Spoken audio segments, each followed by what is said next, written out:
Słyszałaś może o jednym z młodszych bohaterów Szarych Szeregów, Jerzym Chorczaku, pseudonim Wróbel? Urodził się w Wilnie w 1927 roku. Przed wybuchem II wojny światowej ukończył szkołę powszechną w Warszawie, a od 1940 roku uczęszczał do obowiązkowej szkoły zawodowej. Nie tylko na dorosłych Niemcy nałożyli obowiązek pracy.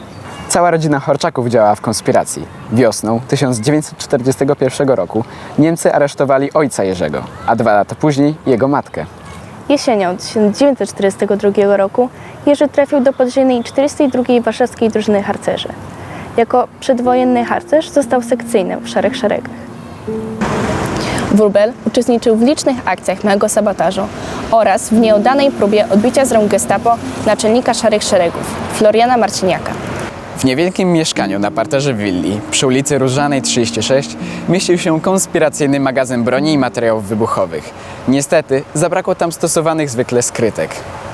4 sierpnia 1943 roku skład został wykryty przez Niemców. Aleksander Kamiński wspominał: starszy Wróbel, tak jak wyskoczył z łóżka, stanął do walki. Uzbroił się i czekał. Dopuścił policjantów pod same drzwi. Szli hurmem, nie czuli się zagrożeni. Gdy w tę hurmę rzucił kilogramową Filipinkę, która jak to Filipinka narobiła piekielnego huku, potem puścił w ruch pistolet, a wreszcie przez okno cisnął granat stojący pod oknem auto. Bitwa została wygrana. 5 niemieckich policjantów kanało we krwi, reszta zbiegła. Młody człowiek zdążył włożyć spodnie, marynarkę, buty i przez nikogo nie zatrzymany opuścił pechową willę. Co było dalej? Niemcy ściągnęli posiłki.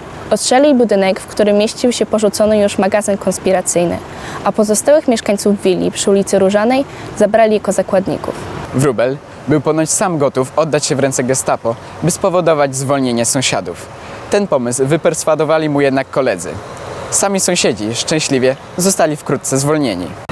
By więcej nie kusić losu, Jerzy Chorczak opuścił Warszawę.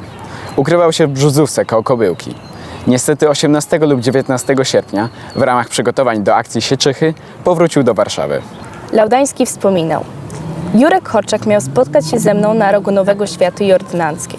Wróbla wciąż nie było. Wśród przechodniów dostrzegliśmy Czesława Kunerta. Przed kilkunastoma minutami był świadkiem, jak jakiś cywil rozbroił i aresztował młodego chłopaka.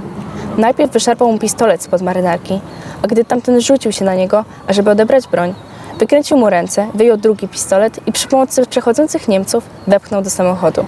Całe to wydarzenie trwało zaledwie kilka sekund. Aresztowany Wróbel trafił na Pawiak. O przebiegu przeprowadzonego przez Niemców śledztwa wspominał współwięzień Leon Wanat. Sprowadzono go na Pawiak i zamknięto w izolacyjnej celi. Pierwsze badania miały charakter spokojny, bez szykan i bicia. Gestapowcy pragnęli skaptować go na swoją stronę. Obiecywali wolność za ujawnienie nazwisk i adres działaczy Szarych Szeregów. Kiedy ta metoda zawiodła, Niemcy zmienili system prowadzenia śledztwa i zastosowali okrutne tortury.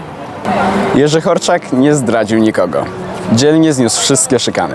We wrześniu 1943 roku podczas kolejnego przesłuchania został zamęczony przez gestapowców. Do dziś nie znamy miejsca pochówku bohaterskiego harcerza. Ślad po Jerzym Chorczaku Wróblu, kawalerze Krzyża Srebrnego Orderu Virtuti Militari, zaginął jesienią 1943 roku. Symbolicznym miejscem jego pochówku jest kwatera Szarych Szeregów, tu, na warszawskich Powązkach.